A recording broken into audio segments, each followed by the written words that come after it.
This is how I build a habit from a puppy to an adult dog. Here in the first part of the video, I guess I'm gonna call it. I just got Rebel. He's about 10 weeks old, I think he was. So right here, all I'm doing is I'm teaching him that when he hears his name, he comes to my right side and he sits there. I'm also teaching him that that box is his home place. When I point to it, you go there, you get rewarded. When you hear your name and you come to my right side like he did right there, soon as his butt hits the ground, I say yes to him, a good boy, and I mark it, and I give him his snack. And it's very important that you know exactly when to reward the dog. He gets in his box, I give him a yes command, and I reward him. Once again, I'm going to call him to my side. Right here, I'm implementing a hand signal. You'll see it later on in life. But once again, he comes to my side. He sits down. He looks up at me. Once he looks up at me, his butt hits the ground. I reward him. I point to the box. He goes back to the box. I reward him.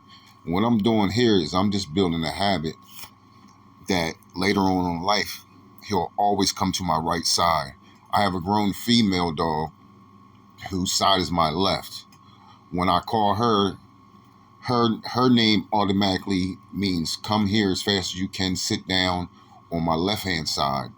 When he hears his name, when he gets older, it'll automatically mean come here as fast as you can, get to my right hand side, sit down and look at me and wait for your next command. And this is all the beginning stages of that. Of course, he doesn't know that, but this is how I begin teaching them all. Also there you see like I'm shooting my hand down to my side. That's how I also start hand signals. He's obviously coming for the food and he knows I have food in my hand, but by doing that, he's watching my hand. And that's the key to hand signals.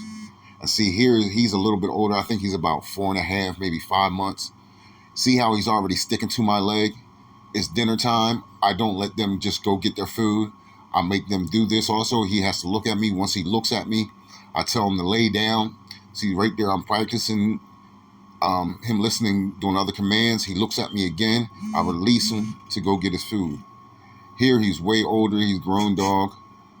Notice he's right on my right-hand side. I send him in on the pad. He go get the pad.